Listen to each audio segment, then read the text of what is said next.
Bienvenue à tous et à toutes sur la chaîne Robins Camino, donc la chaîne, comme vous le savez, dédiée au chemin de Compostelle. Cette semaine, je voudrais vous parler, pour ceux qui ne sont jamais partis et qui n'ont pas fait de chemin de Compostelle, vous aider à répondre à la question faut-il des bâtons ou faut-il partir sans bâton sur le chemin de Compostelle? Personnellement, je pense que ces bâtons de marche modernes maintenant doubles là que l'on utilise en alu ou en carbone, eh bien il y a un ancêtre à ces bâtons de marche, ce qu'on appelle le bourdon, qui est un bâton assez haut, assez grand presque, et assez épais, et qui pèse son poids. Eh bien ce bourdon était l'ancêtre et il avait, comment dire, également plusieurs vocations pour le pèlerin. Il avait plusieurs utilisations qui ressemblent à l'utilisation aujourd'hui de... Alors, les bâtons de marche, ils ont trois principales utilisations sur le plat, dans les montées, donc dénivelé positif, et dans les descentes, dénivelé négatif. Ensuite, vous pouvez également vous en servir pour sonder un peu les rios quand vous ne voyez pas le fond. Sur le plat, en fait, ils vous permettent d'avoir un rythme bien soutenu et cadencé. Ce sera donc la principale fonction sur le plat. Il y a également aussi au niveau de l'équilibre, ça vous permet dans les endroits comme les gués à passer, les ruisseaux où il faut déchausser, vous ne voyez pas le fond, ça vous permet de sonder, ça vous permet également de vous maintenir sur les pierres quand vous passez sur les gués, sur les blocs. Mais la principale vocation, utilisation, c'est bien sûr dans les montées, ils ont ces bâtons un rôle très positif sur les articulations du genou, des jambes. Et vous avez donc 4 points d'appui et avec le sac de environ 10 kg, vous pourrez partir sur vos bâtons, sur vos membres supérieurs, donc bras avant-bras. Vous pouvez donc tirer et pousser et soulager ainsi les genoux qui sont à rude épreuve dans les montées avec le surpoids du sac à dos. Alors bien sûr, comme beaucoup de choses, ça demande de se familiariser avec ces bâtons pour bien les utiliser, notamment pour bien trouver les points d'accroche et vous servir de vos pectoraux et de vos avant-bras pour soulager ces genoux.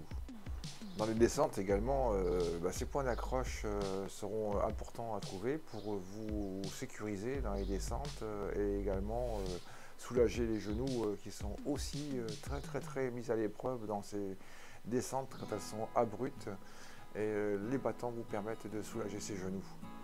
Ensuite, le bâton peut être aussi employé tranquillement quand vous avez des chiens qui arrivent pour tenir un peu les animaux, les vaches, et également un peu à l'écart. On est habitué à marcher avec des bâtons, on n'a plus du tout envie de s'en passer, on peut plus s'en passer quoi, en fait. Donc on est un peu addict et sur le plat on peut encore s'en passer, mais dès qu'on va monter, dès qu'on va descendre, dès qu'on aura des terrains, je dirais par là la pierraille ou la boue ou le passage à gué, les passages des chaussons dans les rivières, si là vous sentirez le manque, il y a un manque, donc effectivement on est bien addict des bâtons. Qui ne s'est jamais servi de bâton, il ne peut pas se rendre compte de l'utilité de ces bâtons et de quelle manière ils soulagent les genoux, les jambes, et puis les chevilles, et puis tous les autres bienfaits qu'ils peuvent avoir dans les circonstances que je vous ai dit sur les déséquilibres et les chutes, les risques de chute ou de tordre les chevilles. Je veux ajouter que ces bâtons, plusieurs fois, ils m'ont évité la chute, car en cas de déséquilibre soudain, notamment dans la boue ou sur une pierre qui roule, je me souviens, au Camino Mozarabe, eh bien plusieurs fois j'ai failli partir quoi, en fait, aussi bien sur une pierre qu'après aussi dans la boue où c'était glissant. Eh bien le bâton m'a permis à moult reprises, je dirais 3 ou 4 fois où j'ai failli partir, et grâce au bâton j'ai pu me rattraper avec un appui immédiat. On a 4 pattes, donc en fait avec les bâtons on a 4 appuis, et donc s'il y en a un qui part, eh bien il y en a un qui peut nous rattraper rapidement et en évitant la chute. Si vous vous tordez la cheville, vous avez des bâtons. Ces bâtons vous permettent de vous rattraper, et bien souvent, si je me suis tordu le pied, je me suis fait avoir 3 ou 4 fois. Et bien aussi, je dirais que grâce au bâton, j'ai pas eu de conséquences malheureuses et je ne me suis pas tordu le pied au point de l'entorse et de la blessure. Les conseils que je vous donne, ils sont vraiment tirés de la pratique depuis donc ces 5 chemins de Compostelle faits avec les bâtons. Donc je vais vous les montrer. Là. Mes bâtons, là, ce sont des Altus, donc c'est des bâtons en aluminium. Ce sont des bâtons en aluminium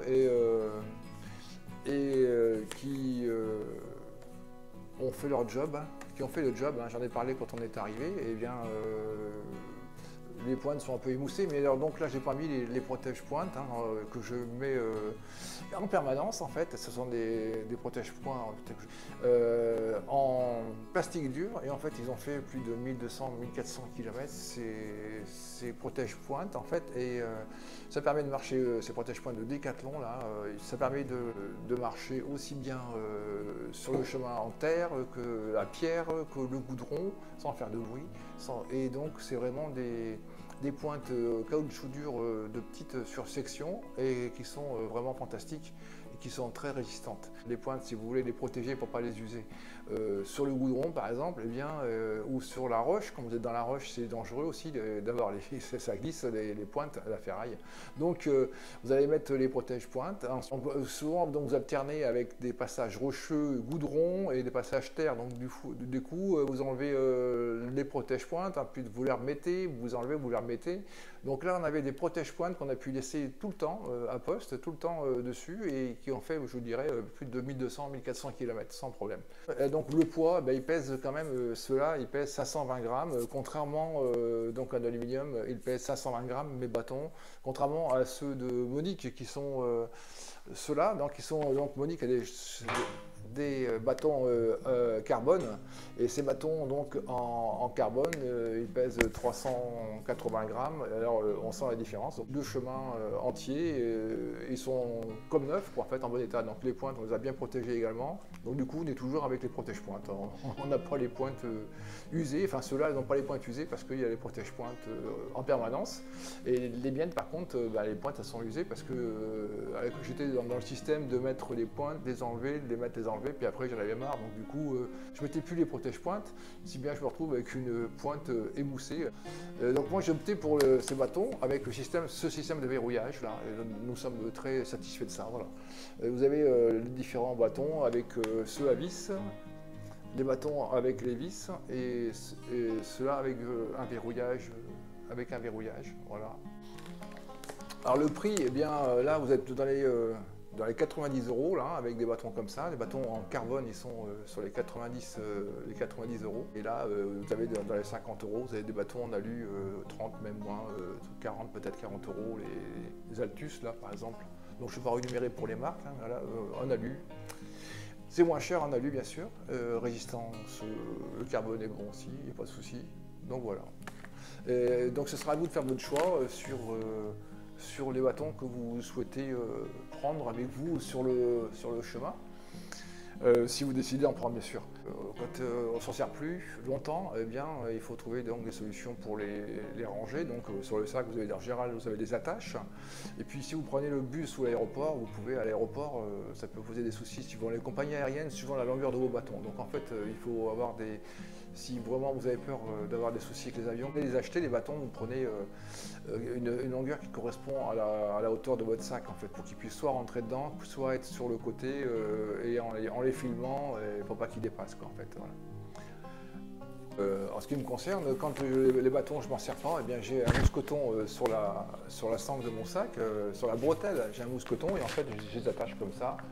Et après je peux même les faire passer de l'autre côté avec le mousse-coton, voilà. Et ils sont derrière mon épaule et je marche comme ça. Donc en fait, et puis je peux les récupérer. Donc déjà le système du mousse-coton avec la bretelle. Moi qui fais beaucoup de photos sur le chemin, vous avez dû voir, je fais des vidéos tous les jours. Donc eh bien, je mets mes bâtons sous mon bras comme ça et ça m'empêche pas, comment dire, de faire mes vidéos sans problème quoi en fait. Donc c'est pas ou si je veux m'orienter, je regarde mon téléphone, j'ai pas les bâtons ne présentent pas un gros problème d'encombrement. Si l'hospitaléro l'exige ou le patron dans l'auberge privée le demande, si vous laissez vos bâtons, et puis que le matin, quand vous voulez partir, eh bien vous trouvez des bâtons en bois, des branches, 2 branches à la place de vos bâtons, vous ne pouvez pas forcément considérer qu'un pèlerin s'est trompé, c'est que vraiment vous êtes fait carotter vos bâtons en carbone à 150 €.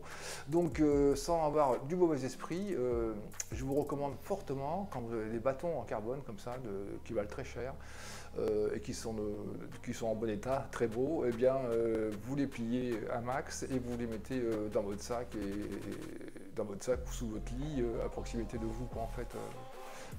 Voilà, pour éviter les petits désagréments que vous pourriez rencontrer sur le chemin.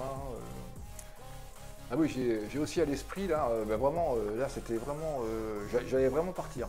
Il y a un endroit où je suis passé sur il y avait un petit cours d'eau à traverser là, il y avait une palette bien mouillée, bien humide, avec un peu de vase dessus, je sais plus ce qu'il y avait. Et quand je me suis passé dessus, le premier pied ça a été, deuxième, j'ai failli partir, mais alors sérieux quoi en fait. Et si je pense que si je me suis fait un peu un tour de rein avec le sac et tout en vrac, et je suis pas tombé, mais si j'avais pas eu ces bâtons là, je partais sur le dos. Sur la palette, dans la boue et dans la flotte. Là vraiment, j'ai été sauvé in extremis et au départ, je me suis pas vraiment, comme on se fait souvent avoir quand on se fait avoir, c'est que j'avais pas prévu du tout que ça glisserait comme ça, avec le bon élan, avec le sac et tout. Et ben voilà, donc je vous dis vraiment. Les bâtons, je partirai jamais sur le chemin sans prendre mes bâtons. J'espère que cette vidéo vous aura plu et n'hésitez pas donc à laisser un pouce bleu, un petit pouce bleu, et puis à vous abonner si vous n'êtes pas à l'heure actuelle sur cette chaîne, et également comme ça vous serez avisé de la sortie des nouvelles vidéos, donc une nouvelle vidéo la semaine prochaine. N'hésitez pas à laisser un commentaire pour également donner votre avis sur les bâtons de marche et si vous les utilisez régulièrement et qu'est-ce que vous en pensez. Je vous dis donc à la semaine prochaine et je vous souhaite un bon chemin si vous partez très bientôt.